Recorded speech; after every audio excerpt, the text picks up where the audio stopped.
one thing that we weren't taught properly as you're growing up is NWA. Mm-hmm. See what happens when you don't own your shit? Mm-hmm. They could have been way more rich. Jerry Heller probably like, yeah, he just passed away. You reap what you sow, because you know what? You look at shit, and truth hurts. I ain't trying to speak on nobody, man, but the thing is that hurt his heart so fucking bad. Because them niggas put out some shit. I'm not gonna call them brothers right now. The niggas put out some shit. They got off the plantation and said, yo, motherfucker, we running your shit. Instead of us picking your cotton, you're gonna look at the cotton shit and you're gonna get your family out there working. And they looked at that shit and he was hurt. He was on TMZ. He was on the Grammy thing. This ain't fair, the way they're portraying me, this and this and that. Why? You've been doing the Negroes like this for a long time. You started off with Kraftwerk when you took the guys from hip hop, from Trouble Funk, and you took their music go-go and said, we don't know how to produce this type of stuff, and then you put this electric sound with these guys from Kraftwerk. These guys are great geniuses now. Now we can put them on hip hop. And then you did the exact same thing when you said, you know what? If we sugarcoat some more stuff, we can get this guy named Fat Five Freddy and put him with this girl named Blondie, and we can say, these guys started creating hip hop. But in my mind, I'm already listening to Mantronics, Just Ice, DMX, KRS-One, Fantastic Four. Like you're, it's a whole different. So some people are listening to this hip, a hibbity, hip hop. That's propaganda. I'm trying to tell you guys what propaganda is. And when you're seeing it, and there's propaganda art, and you go to these Comic Cons, and you're seeing a lot of it. These brothers blackface themselves real so damn quick. I'm like, brother, where's your product at? And then it has Marvel and DC on it. You will never see my artwork with Marvel and DC on it, with my characters.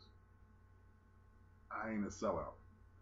And ain't never going to be. They have to come to you first. They have to come to you first. Me. Yeah. I'm not a sellout. See, they're nice. I'm telling you this right now. If you're one of these guys that think that's how you're going to make it, you're a sellout.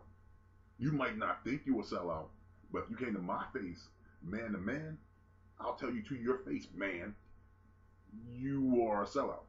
You just don't got your spirit to throw it or chuck it at anybody right now. You're trying to bamboozle more brothers that sit there and say, I'm gonna keep on doing Dragon Ball Z because I went to college, and I kept on seeing it, and I'm seeing these kids drop out. I'm gonna get my professor's degree, and I'm seeing it. I'm like, the second year, these kids can't draw anything but manga and all this type of in the drawing, but they can't do a Rembrandt. They can't do a Picasso. They can't do any of this, so they're dropping out. Now the mom and dads are struggling because they seen you guys at a Comic-Con. You have this one-trick pony.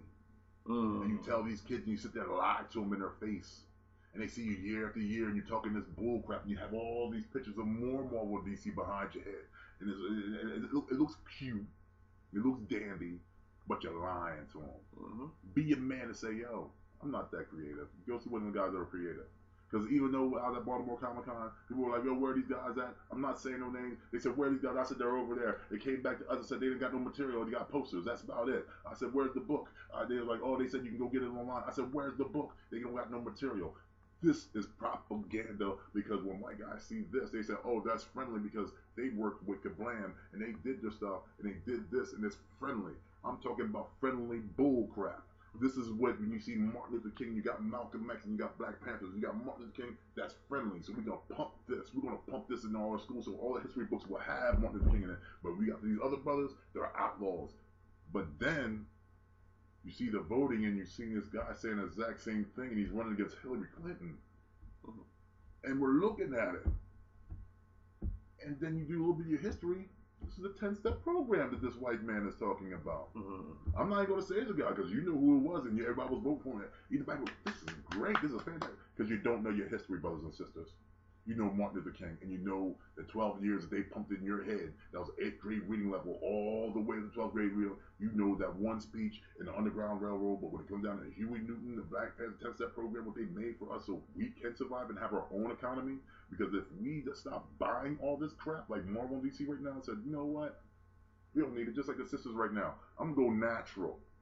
Oh yeah. And then we'll put the Chinese guys out of business, because I'm not mad at the Chinese, but the thing is, and they're putting Japan and all the thing is, you have it in our neighborhoods, but you won't hire us. You don't support us. But you want us to put money in it, then you follow us around the stores. Not being mean, but this is just what happens. And then suddenly, when the sisters become being natural, and they don't need all this process in their head, Now you're begging them, please come back to our store. No, that's not funny no more. Mm-hmm. Now we got our own stuff. Now we're thinking like, yo, we don't own anything of Hair Weaves. Chris Rock did a movie and we don't own any of this shit. But we got the 99% hair weave, mm-hmm. and now it died down so much. It's now with 75% white women are doing weaves now. Mm-hmm. Totally reverse. Same thing with heroin. Same thing with heroin. When heroin first came out, black people on it. We were the most addicted to it. Latino and it totally switched. But now it's become an epidemic because white people want it. It's not a war on drugs anymore. No. It's an epidemic. It's an epidemic. And this is what we call propaganda, because the thing is, it's so wrong. Because they want to label everything. And that's what propaganda, and that's why I tell them, guys, when you come out with comic books, don't label your book a black comic book. Even when you come with Comic Cons and stuff, don't label your stuff a black comic or Afro-American. Because the thing is, I don't go to a Jewish con. I've never went to an Italian con. For real. I mean, I'm not being mean to nobody. I'm just saying, look, on equal shit, I never went to a woman con. And I never went to an LGBT. They might have one, but I have never went to one. So the thing is, stop letting these people label you. We cannot sell and work together as a team. It's all like if we don't work together and come out with stories, we're just letting each other down. But not just stories, but meaningful stories. Have some content. Have some content that actually adds to a person's life, not something that's just entertainment value only. I don't like entertainment value only. I mean, I go play a video game and get entertainment, but if I'm reading work that has text and stuff like that, I want to gain something from it that adds to me as a person. If you ain't doing that when you're writing, come back to it when you're ready to do something like that. Yeah, it was kind of like you would have when you were little, when you wake up at 7:30, Jackson 5 will be on, then Johnny Quest, and after that you will get like Fat Albert and stuff. But the thing is, every single one of these ones I just said had a message to it. Even G.I. Joe. G.I. Joe would have a message at the end, be like, so if you didn't do this, you should use soap. Because soap, you're like, what? And, I mean, they had like Fat Albert and them talking like, you should use soap because it is good to run. You're like, yo, that's hot, man. Did you see Jackson? I mean, they had messages to it. Name some messages now. I mean, Steven Universe, great, love it. I like it because the thing is, it has messages here and there where you catch on, you're like, hey, that was slick. But you look at a lot of these other stuff, where's the message? I can look at Akira. Where's the message? I still don't know what the fuck that thing is. It has a lot of red to it, but I don't get the fucking message. Appleseed, where's the fucking message? Dragon Ball Z, where's the goddamn message? All I know is there's a black dude with a turban with big red lips in it, and it just turned me off after that. I was like, what? And black kids were like, this is a great character. Like, no, nigga, that's a sellout right there. That's called cooning. I'm glad we're cooning, yeah, because you like Little Wayne, and look the way you look. But even it's called gangster cooning. You know what I mean? I like to be a gangster coon. Even cosplayers, they get all up on these Japanese anime characters that dress up like them, want to be like them. But at the same time, what have they ever done for your community? They don't hire anyone black, number one. They don't go to your school to support any of your art programs, number two.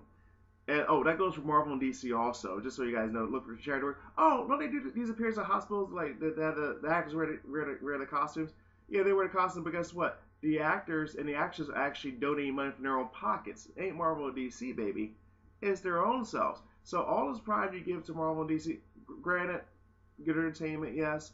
But when it comes to independent artists that have their own books, are actually in your communities and actually doing talks at your kids' school, stuff like that, you should be supporting them first before you go to Marvel and DC. Because they already got their money. Guess what? Ain't none of it coming back to your community. Not a goddamn drop. Come back to your community. But we come back to your community. We talk to your people. We actually give them lessons to learn about life and everything else. Marvel and DC will never do that for you, nor will Japan and May. I'm sorry. You should be supporting people of color. I don't care, white, black, Jewish, Hispanic, gay, whatever. But if they have their own independent workout that actually has good content, you should be supporting their stuff. And also, one thing I've always said, and Jabbar started to learn this, is that when I sell a product, I give a 100% money back guarantee on it. Guarantee. Find me anyone else at a Comic Con that sells a novel or a comic that says, look, if I get money back if I don't like the story, most of them cringe if they say that. But me, I stand behind my work because guess what? My name's on it. You know? So I'm gonna stand behind it. And ever since I met him, he says it all the time. I'm like, man, one day this somebody's gonna return that shit. And nobody Not one. Never, ever. 10 years like, now. 10 and I'm years. like, yo, this shit works. And they be like, yo, you see them again? They're like, I want to buy this one. I'm like, son of a bitch, you just bought like $40 to $50 off your goddamn table. They're like, yeah. Then they spent 10 with me. They're like, yeah, I'm gonna buy that book. Oh, that has Night Secret Haunting. I'm gonna definitely buy. I'm like, ain't that a bitch? I'm like, yo, I'm just gonna just start drawing your shit. I just go on. I'm like, I told him one day, I was like, I'm working on some stuff. He was like, for real? I was already inking this shit. I already had a computer, and I was like, yo, I got a book later on coming out with your stuff, but I'm already connecting the worlds, and like, if I see something that's really hot that's going to sell, like, I want to work with you, and that's the thing. Like, we need to get off our high horses and say, brothers and sisters. I mean, I go to these Comic Cons and see these brothers and sisters, and they don't work together. They don't talk to each other. They don't even talk to each other. And they jealous of each other. Jealous of each other. But the ego was shook. It's like, yeah. don't you guys sit there and talk and lollygag after the Comic Con, but you're straight mad at each other, and you look at the gear. Oh, you guys have nothing. But the thing is, they jealous on each other for drawing Marvel and DC shit. And they don't own nothing of it. None of it. And that's why I say, like, when I see my boys stuff, like with PBS, these guys are bad. The real guys, these motherfuckers kick ass. They have their own books. Products. They have their own books. Yo, even my friend Sean Harpin, when he put me on the scene, he was like, yo, I'm different from these other guys because I got horror, comic book, and the old type of, like, Ghost Tales and stuff in my stuff, kind of with a mix with assassin stuff going on with fairy tales. You just made like 7 or 8 genres, brother. He said, yeah, I got it all. He said, these other guys, they're going to keep on trying to draw Marvel. You see. And he got this country boy. Like, he got this country boy. So I'm like, what do you mean? I even started country boys. I was like, what the hell's going on with me? But he was kicking it to me, and like, he's like my mentor. He's like, Sean Harper's like, if it wasn't for him, I probably, if it wasn't for these two, I probably wouldn't have got behind the table. It was a gimmick to me. My friends had my head so freaking twisted. They were going to make money off of me. And to this day, he has a book called, Chronicles of some bullshit, and he changed all my characters to white. And he's just my editor, Eric Allen, this bitch ass motherfucker. I'm talking mad shit right now. The motherfucker stole my shit. That punk ass motherfucker. I'm like no Vaseline to it. But then you see stuff, you see non-talented motherfuckers, and you'll come to your table, and they want to be your friends, and you're doing this work, and they want you to do this shit for free. Oh, yeah. So they can ride your dick. I didn't understand what ride your dick. He rides your shoulders and rides your coattails, and no, this is called riding it. And I heard this from a female, and the men are really, really good at this. Men are really good at this, and the thing is, Barbara, they don't look like you. They look like them other guys that look like my dads and stuff, and they're always asking for a free hand. I was like, damn, that sounds like the niggas when you work. They just want something. Well, brother, look, I'll hook you up later on. You don't want to put no effort in this? No, we do Kickstarter. So you don't want to fund any of this? No, we fund your own stuff. Don't you understand?